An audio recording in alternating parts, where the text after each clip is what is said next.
Bem, domingão, programa novo e hoje é com Atinágoras Teixeira Lopes. Ele é um líder sindical do Conlutas, é um cara briguento, é um cara de luta, é um cara que faz muita greve, é um cara duro na negociação e é com o Atinágoras que nós vamos conversar hoje e entender um pouco o que ele pensa sobre todos esses movimentos sociais que estão acontecendo, os protestos, etc, etc, etc. Vamos lá. Atinágoras, eu estava conversando há poucos dias com um líder sindical importante e ele me dizia que os sindicatos vão precisar se reinventar, porque com a política aprendida nos últimos anos, que os sindicatos não vão conseguir representar os seus trabalhadores porque os trabalhadores subiram um degrau na consciência. Você concorda com isso? Não, eu concordo, desde que o reinventar seja entendido como voltar às suas origens. Porque isso hoje seria moderno. O grau de dependência política e financeira do movimento sindical hoje os impede de fazer aquilo que a classe trabalhadora gestou, por exemplo, no final da década de 70 e início da década de 80. Olha, por exemplo, cheguei há poucas horas de Belém. Nós realizamos uma greve de 9 dias com os operários da construção civil de toda a área metropolitana, com todos os métodos da classe trabalhadora, método de luta, de ação, de negociação e, principalmente, de mobilização e de decisão dos trabalhadores pela base, em assembleias massivas. Então, infelizmente, hoje, 90% das entidades sindicais brasileiras, algumas delas até dizem que o instrumento da greve virou demodé, é algo, ou seja, o moderno é negociar. O reinventar é a capacidade de diálogo permanente para que se evite a mobilização. Nós da Conlutas achamos que o importante é o resgate, a mobilização para negociar em melhores condições. Você sabe o que eles dizem, Atinágoras? Eles dizem que, aliás, eu conversei com um deles, ele me disse isso, que os acordos firmados pela Conlutas, comparados aos acordos firmados pela Força Sindical ou pela CUT, são mais ou menos parecidos. E o argumento é que não adianta tanta greve para fazer o mesmo tipo de acordo. O que você acha disso? Eu creio que, para a estratégia que eles assumiram, eles têm razão. Para a estratégia que nós assumimos, nós temos razão. Nós temos estratégias distintas. A estratégia do sindicalismo de colaboração de classes, a estratégia do sindicalismo que admite que é possível um mundo justo e até mais humano, a partir da boa coexistência entre patrões e empregados, é a estratégia que justifica a análise deles. A nossa não. Nós, conscientemente, nós assumimos que a nossa estratégia é a estratégia de eliminar o sistema de exploração do homem pelo homem. Aquilo que muitos chamam coisa do passado, nós reivindicamos que cada luta da classe trabalhadora, por mais objetiva que seja uma luta pelo salário ou do estudante pelo direito a xerox no centro acadêmico, ela tem que ser politizada a ponto de que a consciência de quem se move entenda que o problema que nós estamos vivendo, por menor que ele seja, tem uma explicação. A explicação é o sistema capitalista. A nossa estratégia é superar o sistema capitalista. Por isso, independentemente do resultado de um mesmo percentual de índice de reajuste salarial, ainda que no determinado momento o nosso seja 1, 2% menor, para nós é muito importante mover a classe trabalhadora para que ela conheça na luta todos os obstáculos que o sistema os impõe para nos manter nessa opressão. Então, nós queremos, sim, transformar a sociedade do capitalismo a uma sociedade transitória, socialista, igualitária, com jornada de trabalho com escala móvel, com salários iguais, sem privilégio para ninguém. Nós temos e mantemos com muito orgulho essa estratégia socialista. Por isso a mobilização é fundamental. O que você quer dizer é que a luta educa tanto quanto o acordo. Em luta, tudo muda. Em luta mudam os valores, mudam a moral. Na mobilização você vê pessoas distintas, inclusive de diversas opções e até orientações religiosas que livremente eles escolheram ao longo de suas histórias, e que se enfrentam e que se chocam com algumas orientações, inclusive padronizadas por esse aprendizado, e que na luta se supera e se reeduca, se reinventa. A luta ela é capaz de transformar os conceitos, de reacender as esperanças, de mover no cérebro as expectativas de um mundo justo. Você acha... Respondendo objetivamente a tua pergunta, a mobilização educa absolutamente, infinitamente mais do que simplesmente um bom acordo sem mobilização. Você acha, então, que os trabalhadores eles percebem a diferença de propósito da Conlutas com a Força, com a CUT, com a UGT, com a CGT, etc.? Grosso modo, não. A maioria olha só, a consciência da classe, ela é conservadora no seu estágio. A classe, ela quer paz. A classe, ela quer o seu bem-estar.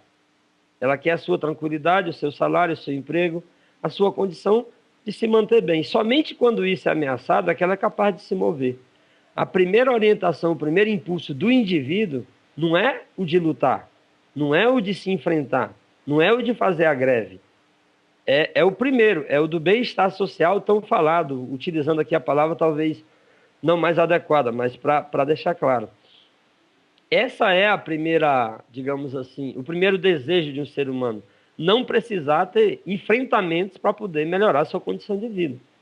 Então, não é que a classe trabalhadora, no geral, a classe trabalhadora, hoje no Brasil, nós somos ultraminoritários. A CSP Conlutas é uma referência ultraminoritária. Quantos sindicatos vocês têm hoje?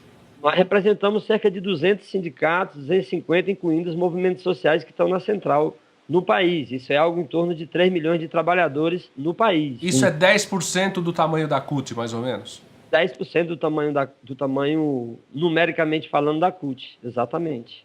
Tá. Então, o problema é a análise dos setores organizados, é uma. A análise geral dos trabalhadores, de onde partiu a tua pergunta, também é outra, tem uma outra dimensão. Então, nos setores organizados do Brasil, nós não temos nenhuma dúvida que nós somos hoje uma referência, uma alternativa, uma expressão. Nesses setores organizados da classe, sim, há uma percepção de que nós temos um perfil de luta com estratégia política. Isso já existe no movimento organizado brasileiro. Na massa, na classe trabalhadora em geral, nos 200 milhões de brasileiros, seria muita pretensão da nossa parte dizer que nós já somos isso. Na sua concepção de sociedade, então, não existiria a empresa, não existiria o patrão? Não.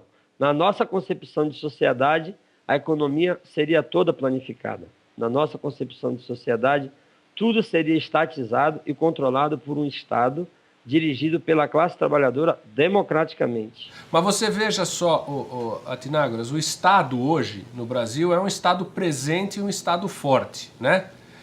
E você, se você procurar um hospital aí no Maranhão ou em qualquer lugar do país, você sabe que você não vai achar, né? Você vai achar, mas não vai achar médico, não vai achar máquina e equipamento e nem funcionário. Segundo, então, saúde acabou. Segurança acabou. Qualquer lugar do país hoje você tem a violência nas ruas. Nós temos 150 homicídios por dia no Brasil, o que é muito mais do que tem na Síria hoje, e a gente está vivendo com isso. Transporte no país falido. As grandes metrópoles entupidas, etc. A presença do Estado resolve?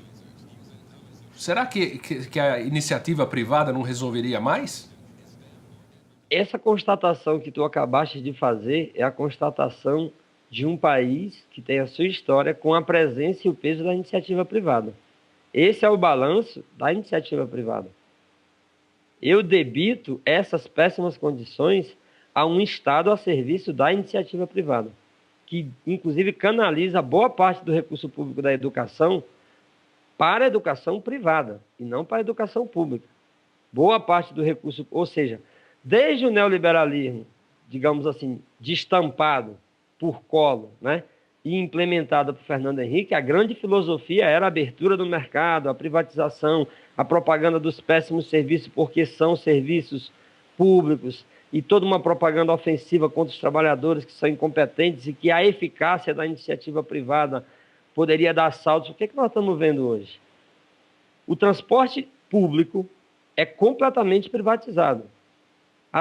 Todas as empresas públicas, aspas, né, de transporte urbano, são privadas.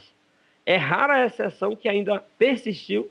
Te confesso que eu não lembro de nenhuma, mas creio eu que ainda exista uma ou outra, talvez cidade do interior, que tenha, sei lá, uma redezinha de empresa pública de transporte coletivo. Então, esse caos que tu citaste, que levou à explosão das jornadas de junho, é a ausência da tarefa do Estado na defesa das necessidades básicas da população e não da presença. São décadas de presença de um Estado a serviço da iniciativa privada. Em última instância, a minha conclusão é que esse é o cerne da questão. É que quem ganha é a iniciativa privada e quem perde é a população. Você é adepto à volta a Lula? Não.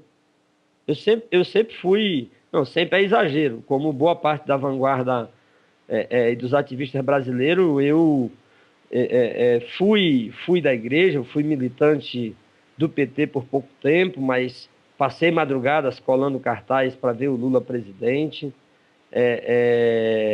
e rompi logo no seu primeiro mandato, no início do seu primeiro mandato. Aliás, antes disso nós rompemos com o PT. Quem é seu candidato para 2014?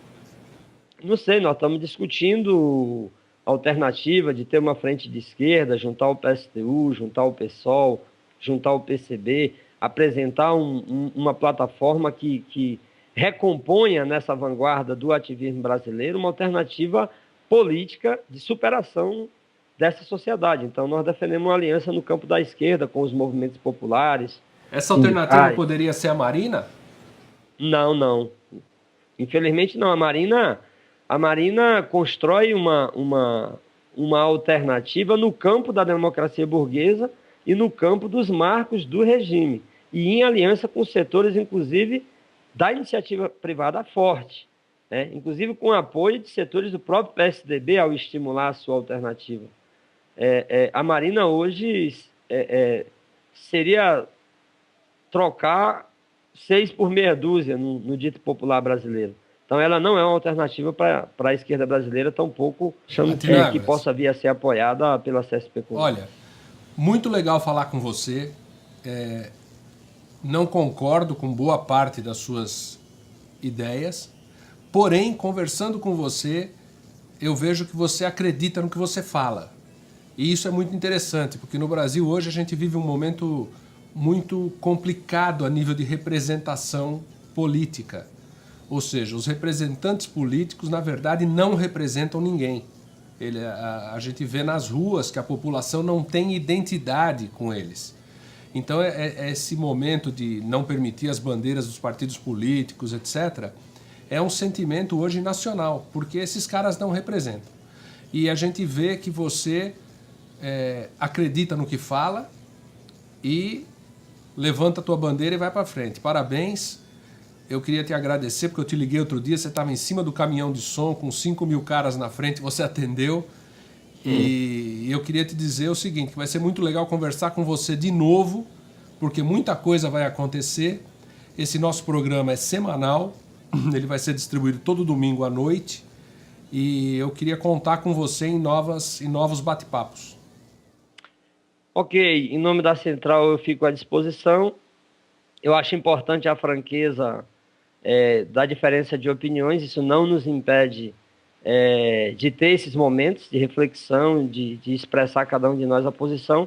Queria concluir só dizendo exatamente isso. Essa crença nesse futuro mais justo, na afirmação de que esse sistema precisa ser superado, não nega a necessidade da prática sindical nossa, que ainda que a serviço dessa estratégia, enquanto isso não ocorre, a nossa prática é a de, em mobilização, também negociar em melhores condições, de cumprir o papel do diálogo, da conversa, de permitir que os trabalhadores sigam avançando. Ou seja, nós não somos uma seita, nós somos uma entidade sindical, portanto, uma frente única, da classe trabalhadora, que com a perspectiva socialista também cumpre o seu papel da mobilização, mas também da negociação sempre que necessário para resolver os conflitos mais imediatos. E que vem crescendo, porque eu me lembro que a última vez que eu conversei com vocês tinham 156 sindicatos, hoje você tem 200. Ou seja, está funcionando. Está funcionando. Especialmente nós queremos crescer perante a consciência da classe no geral, como uma alternativa de direção. Atinágoras, obrigado e parabéns e sucesso na luta. Obrigado aí pelo espaço. Sucesso aí na carreira. Valeu.